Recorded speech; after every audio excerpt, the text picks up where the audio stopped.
L'imaginaire du Moyen-Âge est partout dans les séries, au cinéma, en chansons. Autrefois mis à l'écart, l'âge sombre prend la lumière. À l'heure du bouleversement climatique et de la critique de la modernité, le Moyen-Âge est réinvesti comme un imaginaire désirable et parfois contradictoire, peuplé de sorcières féministes et de chevaliers païens.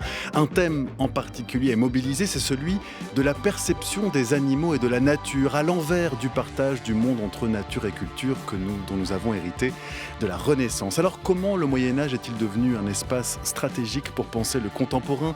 Nature et culture formaient-elles réellement un tout avant la Renaissance ? Et comment l'animal s'est-il trouvé au milieu de tous ces bouleversements et de cette histoire ?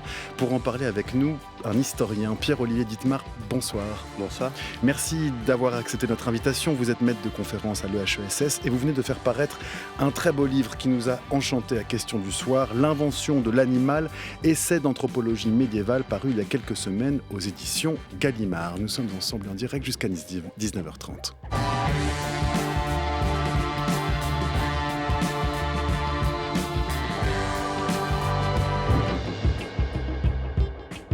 L'animal était très présent dans la vie quotidienne et puis dans les mentalités, dans les sensibilités. Donc on en parlait souvent, on le représentait souvent. On se pose beaucoup de questions au Moyen-Âge à propos des animaux. Par exemple, est-ce qu'ils ressuscitent eux aussi après la mort ? Est-ce qu'ils vont au paradis, en enfer ? Est-ce que c'est le même paradis et le même enfer que pour les êtres humains ? Ou bien plus concrètement, est-ce qu'on peut les faire travailler le dimanche ? Est-ce qu'on peut leur imposer des jours de jeûne comme pour les hommes et les femmes ?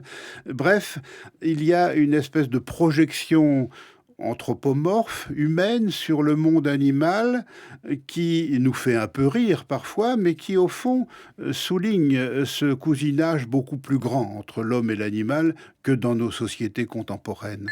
Et vous aurez peut-être reconnu la voix de l'historien Michel Pastoureau à propos de la perception des animaux au Moyen-Âge. C'était sur France Inter il y a quelques années. Pierre-Olivier Dittmar, comment expliquez-vous le succès du Moyen-Âge, cette espèce de redécouverte du Moyen-Âge comme un monde dans lequel on pourrait aller puiser des connaissances et des représentations pour penser notre contemporain ?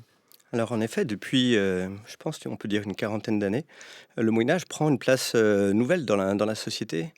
C'est frappant de constater à quel point c'est la société qui est aujourd'hui incarnée, c'est-à-dire incarnée dans les milliers de fêtes médiévales qui peuvent avoir lieu tous les étés, incarnée via la fantaisie dans les jeux de rôle, mais qui est aussi pensée par tout ce qu'on appelle le médiévalisme, les plus grosses séries.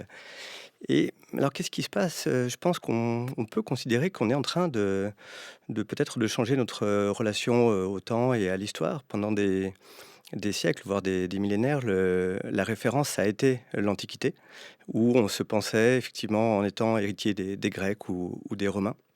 Et c'était cette période qui permettait de penser le contemporain, politiquement, socialement. Mais désormais, les amoureux ne font plus des poèmes en latin déguisés en toge, mais c'est bien en chevalier et en princesse qu'on se déguise. Et c'est cette société médiévale qui permet de penser le contemporain comme un mythe des origines. Alors, soit un mythe sombre, soit un mythe, disons, des origines regrettées, et qui, aujourd'hui, effectivement, est de plus en plus investi dans tous les domaines. Alors comment peut-on parler du Moyen-Âge sans anachronisme ? Comment peut-on chercher, on a parlé par exemple de la peste pour penser les pandémies contemporaines, où on a exploré les rapports aux rivières et aux forêts pour repenser notre rapport à l'heure du bouleversement climatique. Comment éviter dans ces leçons de l'histoire d'entrer dans des anachronismes, des téléologismes ? Comment ? C'est vrai qu'il y a deux risques, toujours qui existe dans ce cadre-là, un risque qu'on peut dire romantique, qui peut être d'idéaliser une période d'avant la faute, d'avant la modernité, d'avant l'anthropocène, d'un monde parfait où on projetterait nos désirs, nos fantasmes. Et à cet endroit-là, je crois que sans vouloir enlever la force que peut avoir un imaginaire pour plein de luttes, mais le Moyen-Âge, dans ce cas-là, doit être, à mon avis, présenté, travaillé aussi avec les historiens, ne serait-ce que pour rendre la dimension d'altérité, de surprise que révèle une période quand on la connaît en finesse. Et puis après, le deuxième risque, effectivement, c'est de voir effectivement un Moyen-Âge absolument sombre qui serait celui d'une fange initiale dont on se serait débarrassé avec le progrès, qui est un récit tout aussi mythique. Et que là aussi, effectivement, on peut tenir à distance simplement en accédant voilà, aux sources, en écoutant d'un peu plus près la voix de ces femmes et de ces hommes du Moyen-Âge. Et justement, vous nous proposez, dès les premières lignes de l'introduction de votre livre, une expérience d'altérité. Je me permets d'en lire juste quelques phrases. Vous dites: «Il n'y avait pas d'animal au Moyen-Âge. Il y avait bien sûr des milliers de merles dans les arbres pour se chamailler, autant d'écrevisses pour peupler les ruisseaux, bien sûr des bœufs, bien sûr des milliers de moutons traversaient tous les étés la Provence, bien sûr il y avait des animaux dans les villes et les campagnes, mais si les animaux étaient présents en nombre pour eux-mêmes et pour les humains avec qui ils partageaient leur territoire, l'animal en tant que catégorie tel que nous le connaissons aujourd'hui n'existait pas. Ce que nous avons été habitués depuis longtemps à appeler animal n'a pas toujours existé. Le Moyen-Âge ne connaissait rien de tel. Comment fait-on pour penser la globalité des êtres vivants non humains sans le mot d'animal? Pierre-Olivier Dittmar. Oui, c'est l'endroit où le Moyen-Âge voilà, interroge nos catégories contemporaines, où on pourrait dire que depuis un regard médiéval, notre façon de séparer le monde avec d'un côté une catégorie qui regroupe, je ne sais pas, les moustiques, les phoques, les papillons, les girafes, et de l'autre uniquement l'humain, est une façon très, très étrange de diviser le monde, où cette séparation n'a pas du tout à cette époque la consistance qu'elle a aujourd'hui. Alors voilà, on pense le monde différemment, où le terme animal, basé sur anima en latin, hein, l'âme, englobe l'ensemble des êtres animés. Et évidemment, ça change absolument les rapports qu'on entretient à l'environnement, mais aussi à soi. Parce qu'avec l'idée d'animal, il y a l'idée aussi d'une part animale de l'homme. Et là aussi, c'est un mystère. Est-ce qu'il y a une part animale, disons, du moustique ou du pingouin? Il n'y a que l'homme qui a une part animale, et cette construction est très étrange pour les médiévaux. Alors justement, on va voir comment cette construction s'est amenée au fil des siècles, et vous parlez notamment d'un tournant. Et quand on parle d'histoire, même d'anthropologie historique, on parle toujours un peu de date et de période. Vous abordez dans votre livre un long glissement durant lequel la société médiévale a inventé les animaux, comment ils se sont d'abord classifiés, peut-être pas d'ailleurs en tant qu'animaux. Vous parliez de la racine latine anima, on va y revenir. Quelle est la période que vous avez choisi d'aborder, et pourquoi celle-ci plus qu'une autre pour penser justement ce glissement, cette arrivée de l'animalité et des animaux dans notre conception? Alors, on peut dire qu'il y a deux périodes qui s'enchassent. Il y a d'abord une très longue durée qui va, disons, de l'adoption du christianisme à la diffusion du capitalisme, où là, il y a 1500 ans quasiment, disons, de transformation, où on passe d'un monde polythéiste, panthéiste, à effectivement la coupure moderne entre l'humain et l'animal. Et on pourrait définir le Moyen-Âge comme étant une période de transition entre ces deux mondes. Donc c'est cette longue invention de l'animal que je décris d'abord. Et puis après, il y a un moment de bascule, en effet, où les choses deviennent visibles. Et là, on est au milieu du XIIIe siècle, où le vocabulaire change. On commence de plus en plus à écrire des traités savants en langue vernaculaire, en français, en italien. Et là, le vocabulaire change, et on se rend compte qu'on ne peut plus utiliser ces vieilles catégories parce que le monde a changé, la société a changé. Et au lieu d'utiliser animal en latin, on va utiliser le mot best en français. Et ça, on peut dire l'homme est un animal, l'homme est un être animé, mais par contre, l'homme est une bête, ça devient une insulte. Donc il y a malgré tout des catégories pour parler des animaux dans ces années-là, avant le XIIIe siècle, Pierre-Olivier Dittmar? Oui, c'est-à-dire que sans utiliser le terme d'animal, ou on l'utilise dans le cas beaucoup moins qu'aujourd'hui, on parle par contre tout le temps des animaux, parce que, comme le disait Michel Pastoureau en introduction, c'est une société qui vit en permanence avec beaucoup de vie animale, ils en parlent énormément. Et on utilise d'autres catégories, alors les noms d'espèces, bien sûr, qui sont très, très importants, mais aussi des catégories très, très générales. Et là, il y a deux catégories qui s'opposent. Il y a une catégorie qui est celle des animaux domestiques herbivores, ce qu'on appelle en latin le pecus, qui sont les propriétés de l'homme, de l'humain, ce qui a donné pécunier en français. Et c'est des animaux qui, en quelque sorte, rappellent un état paradisiaque. C'est des animaux qui sont gardés dans un état de soumission et d'aide aux humains. Et puis, il y a une autre catégorie qui s'oppose absolument à celle-là, qui est la catégorie des bestiae, des bêtes sauvages, carnivores, les loups, les hyènes, les lions. Et c'est des animaux qui sont hostiles aux humains, qui peuvent les agresser, et qui rappellent que voilà, l'humanité est sortie du paradis. Et ces deux groupes d'animaux servent à penser le monde. Il faut effectivement apprendre à voilà, contrôler les animaux domestiques et comme on doit apprendre à contrôler ses propres passions qui sont effectivement associées à cette part de sauvagerie du monde. Est-ce que ça veut dire que les pécous, ces animaux domestiques, peuvent intégrer la communauté politique? Est-ce qu'il y aurait une animalité ou des animaux capables d'intégrer la communauté politique médiévale et d'autres qui ne seraient pas capables? Alors, oui et non, parce que là-dessus, par exemple, les pères de l'Église ou même les philosophes comme Thomas d'Aquin, voilà, vont réfléchir sur la façon dont on peut appliquer des lois humaines aux animaux. En réfléchissant, ils disent non, nous ne faisons pas société avec les animaux. Et donc, on peut tuer des animaux, par contre, comme on ne peut pas évidemment tuer des humains sans péril. Et donc là, il y a un refus d'intégrer ces animaux dans la société humaine. Mais en revanche, c'est vrai qu'il y a plein de points de tractation où c'est particulièrement frappant avec les procès d'animaux à la fin du Moyen-Âge, où là, effectivement, il y a des conflits de propriété, où tel viticulteur, voilà, en 1500 à Lyon, va se plaindre que des escargots viennent dévorer ses vignes et fait un procès contre les escargots qui, du coup, sont représentés devant un tribunal. Et plus par ces gestes pratiques, on réalise que les animaux, en effet, font quelque part, malgré tout, société avec les humains. Je vous propose à ce propos d'écouter un autre historien, Jean Vartier, sur les procès d'animaux au Moyen-Âge.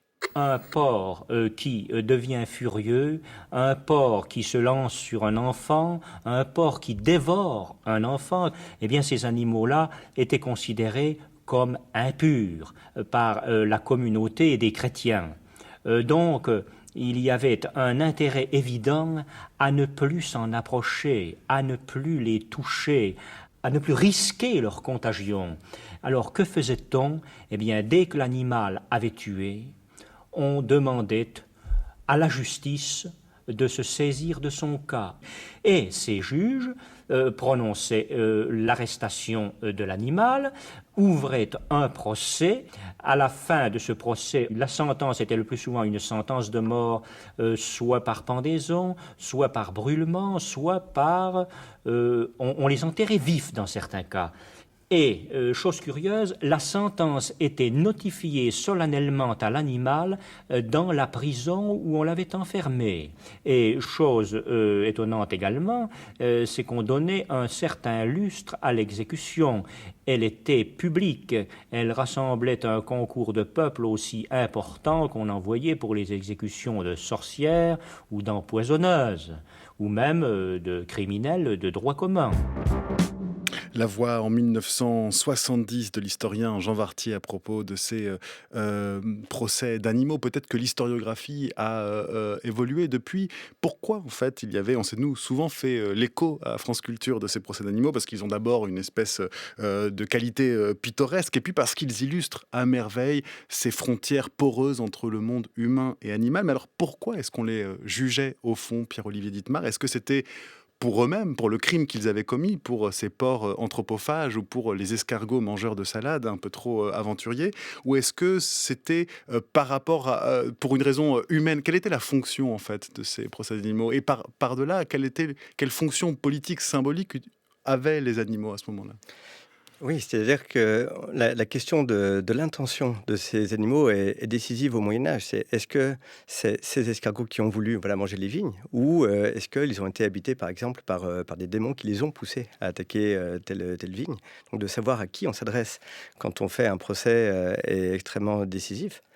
Mais là-dessus, effectivement, il y aurait une façon peut-être, là aussi un peu romantique de prendre les choses. C'est-à-dire d'imaginer une société, médiévale où, voilà, les gens parlaient aux animaux, se racontaient des histoires de loups-garous et d'une espèce de continuité entre les différentes formes de vie. Quand on regarde dans le détail, en fait, les procès d'animaux, comment dire? Ils prennent de l'importance à la fin de la période, médiévale. À un moment où, d'une part, la notion de propriété devient de plus en plus, sensible, et le fait que des êtres qui ne soient pas propriétaires d'une terre viennent effectivement se servir dedans, devient insupportable. Et puis, c'est aussi un moment où la société devient plus procédurière, plus se judiciarise en quelque sorte. Et donc, on fait des procès pour un peu tout et n'importe quoi. Et donc on ne veut pas laisser le crime, impuni. Et c'est peut-être là où la fonction, sociale, disons, de ces procès est importante, même si dans la plupart des cas, en fait, les animaux perdent, leur procès. Donc de ce point de vue-là, c'est pas un très bon support pour défendre les droits des animaux, aujourd'hui. Mais par contre, ça nous dit à quel point un drame pour une société, paysanne ne doit pas rester, impuni, et on fait un rituel qui est un rituel judiciaire qui permet effectivement à la communauté, villageoise aussi, disons de faire quelque chose, du drame. Alors, dans votre livre, vous remontez les raisons cosmogoniques de cette longue rupture anthropologique entre l'humain et l'animal, et vous allez chercher cette rupture dans le cadre monothéiste. On l'a peut-être entendu rapidement tout à l'heure, plus précisément dans le christianisme. Pierre-Olivier Dittmar, de quelle manière le christianisme intervient-il dans cette histoire? Alors c'est sûr que l'adoption du christianisme change énormément, les choses. D'abord parce qu'il renforce le privilège de l'humanité. Le fait que Dieu se fasse homme, disons, renforce la particularité de l'humain au sein de la création. Mais c'est aussi surtout de raisons extrêmement, pratiques. C'est-à-dire, dans le cadre, antique, qu'il soit, effectivement romain, grec, ou juif, l'animal est au cœur, de l'action rituelle ou de l'actualité religieuse, que ça soit par, le sacrifice. C'est-à-dire qu'on n'achète pas on ne mange pas seul de la viande, on mange une viande qui est sacrifiée, dédiée à Mercure, à Diane. Et donc manger de l'animal, c'est une activité religieuse dans le cadre romain. Et effectivement, dans le cadre, juif, les interdits alimentaires font qu'il y a des animaux purs et des animaux impurs, et que tous les animaux, effectivement, ne sont pas neutres. Et le christianisme, en arrivant, fait une chose absolument, sidérante par rapport à toutes les autres religions de son époque, c'est de faire sortir totalement, l'animal du cadre rituel. C'est-à-dire qu'il n'y a plus, d'animaux bons ou mauvais à manger. Tous les animaux, sont désormais, comestibles, et il y a, donc plus d'interdits alimentaires, et il n'y a plus besoin de sacrifier à des dieux. Les animaux deviennent en quelque sorte une pure matière profane, ce qui ouvre, la voie à une exploitation, disons, dans des proportions absolument nouvelles. Alors, il y a aussi des images dans ce livre. Il y en a une que l'on a choisie, si vous le voulez bien, choisi de vous faire commenter, et se trouve à la page 150. On vous a donné un exemplaire, vous mettez vos lunettes, Pierre-Olivier Dittmar, c'est très gentil. C'est une enluminure peinte vers 1220 qui met en scène l'arche de Noé en haut, et en bas le sacrifice d'Isaac. Est-ce que vous voulez bien nous la décrire?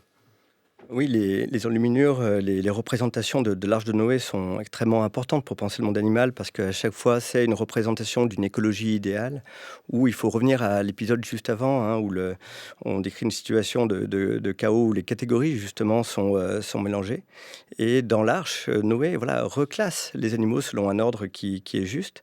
Et dans cette enluminure, qui est dans le psautier de Blanche de Castille, on voit justement que les animaux sauvages, carnivores, et les animaux domestiques, herbivores, sont séparés. Donc on a ce régime où il y a deux types d'animaux, des animaux gentils, des animaux méchants, si l'on peut dire.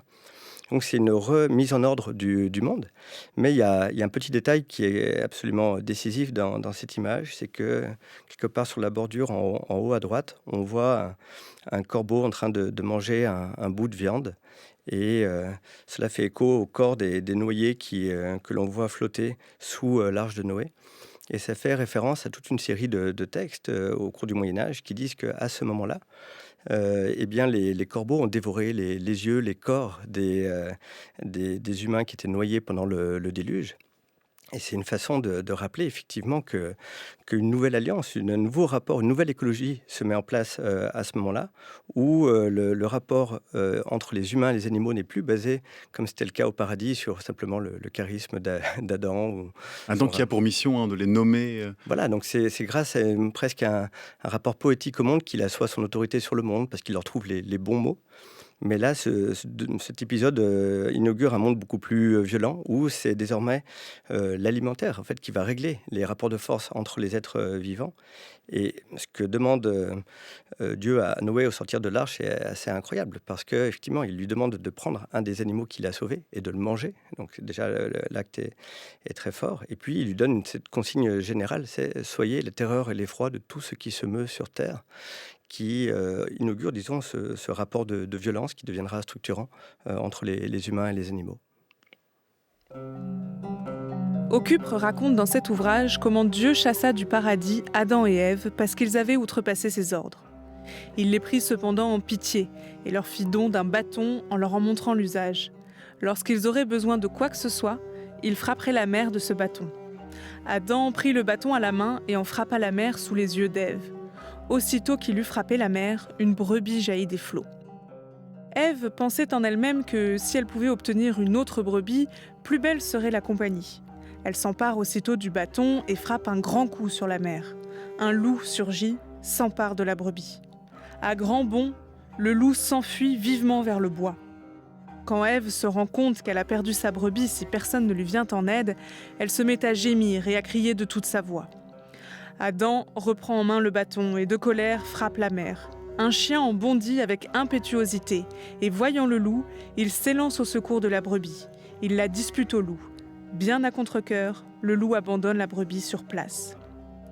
Chaque fois qu'Adam frappa la mer et qu'il en sortit une bête, Adam et Ève gardaient cette bête auprès d'eux, quelle qu'elle fût, et ils l'apprivoisaient. Mais celles qu'Ève fit apparaître, ils ne purent jamais les retenir. Aussitôt qu'elles sortaient de la mer, elles allaient rejoindre le loup dans le bois. Les bêtes d'Ève devenaient sauvages et celles d'Adam domestiques.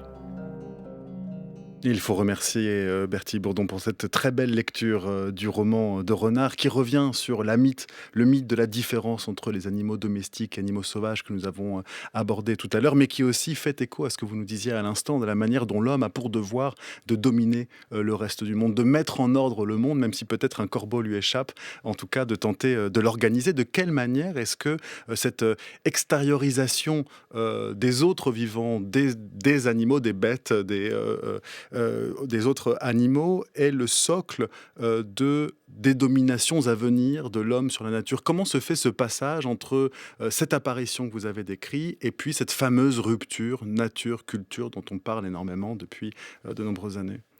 Il faut dire que le paradis crée donc une écologie idéale dans laquelle il définit le statut du bon maître, de la bonne domination de l'humain sur les animaux, donc que ce soit par la poésie ou que ce soit par la violence.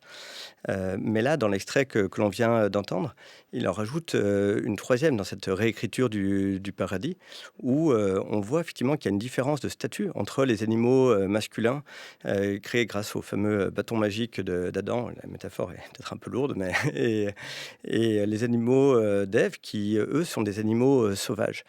Et là, on a toute une question de genre qui s'articule avec la question animale, et où, effectivement, les femmes sont pensées, guidées non pas par la raison comme les animaux masculins qui sont soumis à l'autorité d'Adam, mais sont les animaux féminins, sont plus sauvages, sont plus intuitifs, refusent d'être en cage.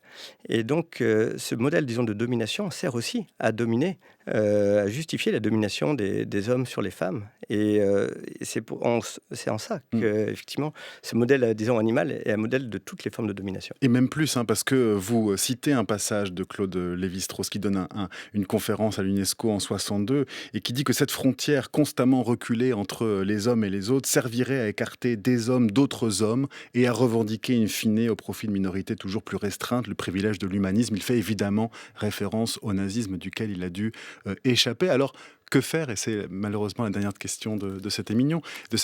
Est-ce qu'il faut arrêter, supprimer des mots, trouver d'autres mots pour parler des animaux ? Quelle est la solution ? Faut-il arrêter de dire le mot animal, Pierre-Olivier Dittmar ?